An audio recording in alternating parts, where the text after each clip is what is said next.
one day you come home, your dad comes up to you and says, Andrew, I'll see you in a couple of weeks. And he's out, right?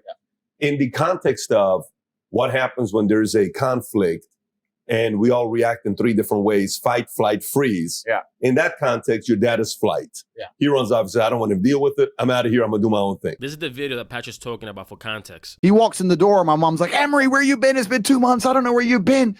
What is this? I've gone through your clothes. There's a picture of some bitch in your... And my dad had been home for 42 minutes. And he'd just go, sorry, son, she won't shut up. Walked out again. See you in 2 months. He literally walked out on his children, left them before, bro, stranded. You don't know if they're eating. You don't know if they're clean. You don't know if they're going to school. You don't know if somebody broke into your house, man, and freaking murdered your whole family. You don't know anything. And he just says, sorry, son, she won't shut up. Like, she doesn't have 1,000 different reasons to get mad at this guy. And then on top of that, for you to look at your little boy and let him know, sorry, son, your mother won't shut up. I'll see you again in 2 months. What? Bro, that's crazy, man. I don't know how more people don't call this guy out on all this shit that he says about his father. This is a guy that was discharged from the military for being clinically diagnosed as having a narcissistic personality disorder. In America, a lot of that is happening right now, where it's a single parent household. Yep. Kids are being raised without a mom and dad being there, and it's just one mom, mom trying to do both, and these boys, Yep. My mom couldn't tell me what to do once my parents got a divorce. Yeah. I'm a single mother raising me. I'm seeing my dad every other week. So it's not like he has direct influence to discipline me until I went into the military. Yep. How much of that, like if you were to go back and think about, what if your dad didn't take the flight approach? What if your dad took the fight approach? What if your parents were together? Would it have made a difference in you? And how do you view, the idea of fathers being there with mom and dad together, family nucleus, because a lot of times, the marriage no longer has, the what it once had, kids are better off being raised with a mom and dad.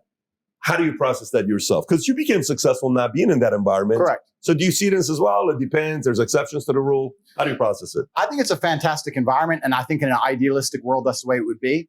I think the reason it's not happening today is that I don't think many men actually benefit from marriages or relationships anymore.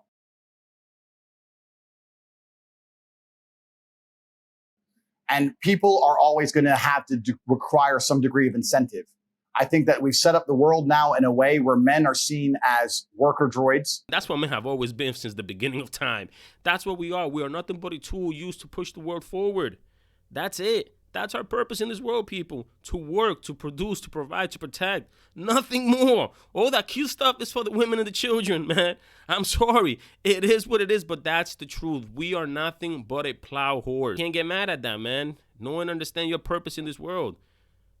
Find a good woman, marry her, have kids, provide and protect those children, and just keep pushing forward. They're expected to go work all day, come home, clean up as well, share the cleaning with the woman, no meal prepared for them, not have any authority over the household, and just be a worker droid and be a sad. And I don't think that many people understand that men are intrinsically wired to desire respect amongst our peers and in our environments. This is why CEOs work so hard, because they get respect in their company. This is why we all want so much money and fast cars and status and influence, because we're respected. Men desire respect like we desire oxygen. And if a man's coming home to a household where he doesn't feel any respect, he's not going to want to be there for very long. If you come home and you got to clean, cook, watch over the kids, man, and your wife been home all day long, you have no authority over your home, that is nobody's fault but your own. You chose that woman. You're telling me during the time that you were dating this woman, you never had conversation on what role the man or woman should have? That's what the girlfriend stage of a relationship is for, to see if you see the qualities of a wife. That's it. That's what it's for. See how she treats you as her boyfriend. That's a reflection of how she'll treat you as a husband. And it can't be fake. It has to be genuine. If you see her trying, that's a problem. It should just be. But that's a problem with a lot of guys, man. They choose a woman that's belief system is not aligned with their own. If your woman believes in the career life, right, and she has dreams and aspirations and goals, and her goals are not to be a wife and a mother, then you can't marry this woman because you want a woman that wants to be a wife and a mother. You people need to do a better job of vetting these women when you're dating them, and stop dating the wrong kind of woman and then be mad later on when you have a difference in opinion in regards to who should do what. And I think the way you fix this is you need to understand that many men don't have an incentive to be in the house anymore. I think that it's actually would be quite easy for a woman. In fact, there's a couple women who even say this on YouTube. I can't remember their names, but it'd be quite easy for a woman to make a man really happy with super basic things. Just go up to your husband and say, hey, you know more about this. What do you think about this? That would make most men's world. And there's so many sexless marriages out there with men who work their ass off and they come home to a sexless marriage and kids who don't fucking even like them. If you were to just even ask him his question about some asinine bullshit, a lawnmower purchase, for example, he would feel so happy to feel like the man of the house. That's what men need. They need to feel like all this work I'm putting in, all this shit I'm going through, I'm respected for it. As soon as a man feels like he has no respect, that's the absolute end of a man's interest or a man's tolerance of a situation. I think that's the reason it's happening. I know a lot of men who completely love their wives. They love them with all their heart. They die for her. But he's just not respected in his house. He doesn't get to be the man of the house. Is it on him or is it on her? Like, does he need to go earn it or is it on her to provide it? It's a combination of both. I think it's certainly on him to earn it, but also the matrix programming is counter to him. The matrix programming is trying to tell him that he shouldn't be allowed to be the man of the house, that he shouldn't be allowed to have any kind of authority in any regard. He shouldn't be allowed to be able to say what happens. The matrix programming is saying the absolute opposite all the time. And if that's getting into your woman and you don't have that much influence, and that's getting into all your children, you don't have that much influence, now you're coming home to a household where everyone just thinks you're the dude who should just fucking work. It wouldn't bleed into your woman and your children if you chose the right woman. Like, I would never date a feminist, bro. Hell no. Blue hair? What? Pfft, I ain't even flirting with you. I'm gay. You're just a worker droid. You're the slave. You're the robot. And your feelings don't matter and your authority doesn't matter, and get fucked. And this is very conscious. If you watch any Netflix show, the mother is the smart one and the man is the bumbling idiot. Turn on a show. I dare you, turn on a family show. The mother is the one, hey, calm down, I'm smart. And the man's like, beer. Watch any of these shows. They're Family Guy, The Simpsons, Married with Children. Any of it, all of it. They're reducing the man to just a bumbling idiot.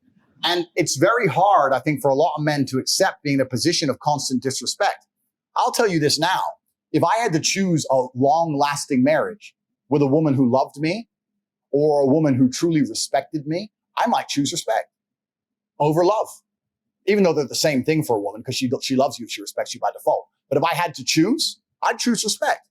I've been through too much and worked too hard and go through too much in day-to-day life to come home to my house and be having battles over asinine bullshit.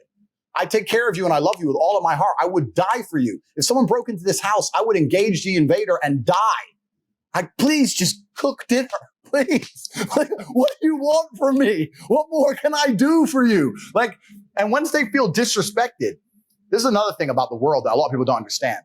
It's disrespect that will drive a man to the most heinous of crimes. It's disrespect that starts the school shooter bullshit. It's disrespect that makes men go to jail for life sentences. It's disrespect. When you truly disrespect a man in a public and permanent way, that's when they switch. That's why I'm so respectful in public. You don't know who the fuck you're talking to. He might be on his last fucking straw. And you just disrespected, hey, you're a fucking bitch anyway. You're skinny, motherfucker. Fuck you. You don't know. That might be the last time he heard it. I've had enough. You don't know. Disrespect is dangerous, right? And in a household where you're constantly disrespecting a man, he's going to end up depressed and sad for even accepting it. Men just want to feel respected. It's not that hard to do. If you truly, I say to any woman watching this, if you truly love your man, it would be so easy for you to just make him feel respected. It doesn't even take actions. You can do it with basic words. Ask his opinion on something, big him up once in a while. And because we're supposed to be supermen and we purport ourselves as supermen and we're stoic, but we talked earlier about how we still feel everything. So when you're a strong man, especially, they're like, he's fine. He's fine. He's fine. He's fine. Be nice to the dude. You'd be surprised how far you get. But this is why I think most men walk out of marriages, because they're like, you know what? I'm not getting any respect here. I get more respect from this dickhead stripper, 18-year-old hoe for throwing money at her than I do giving money to my own wife. Where am I being respected? Well, at least she's smiling at me. She ain't smiled at me in years. And a lot of you guys don't even understand what respect looks like when it comes to a woman. You think that respect is a woman talking nice to you even when she's angry, never raising her voice, never saying mean things, or manipulative language. Nah, my man. They all fucking do that shit, bro, when they get angry, bro. All of them, 100%. Talk to any married man, they will all tell you the same thing. I was like, yeah, man, when she gets mad, man, she got a mouth on her. They're all going to say that, bro. But the way a woman shows her respect to her man is by respecting his belief system, his core values, his morals, and his principles. That's how she shows respect. Meaning, if the man says, hey, baby girl, listen, I'm not really feeling that dress. I feel like it's showing too much. It's too short, or whatever the case may be. That's just an example, right? And she'll be like, oh, really? I don't think it is. And we're like, I know it is. She won't wear it. That's how she shows her respect to you, by listening to you. Doesn't necessarily mean she might not push back or put up a little fight, because at the end of the day, we are human beings. You understand what I'm saying? But that's how she shows respect, not by talking to you nice and kind and allowing you to scream at her and fucking get angry and all this stuff, and she never pushes back. That's not the way it works, fellas. I'm sorry. A lot of you want that, but you're never going to have it. No man that's ever been married will tell you, oh, yeah, my wife, oh, yeah, man, she's the most pleasant individual that I've ever met when she gets angry. This is why you shouldn't share this with them, bro. Because when they're mad, man, they take out that whip. Psh, man, they hit you where it hurts. The way you fix it is very simple, man. Just choose a woman whose mentality is aligned with yours, who her core values are aligned with yours. It's as simple as that. It is very simple, man. Just have the right conversations, man. A lot of you, man, want a traditional woman, but then you marry a woman who has a strong and independent mindset, kind of woman that literally doesn't need a man, and then you get mad down the line when she acts like she does not need a man. Like, at the end of the day, it comes down to the man. You have to do better. You got to choose better. Stop blaming these women, bro. You remember, women are the gatekeepers of sex, but we are the gatekeepers of relationships. The only way a relationship can happen with a woman is if the man wants one. No different than the only way that a man can have sex with a woman is if she wants him to have sex with her. You understand what I'm saying? So it's a very simple fix, fellas. Just get your shit together, man.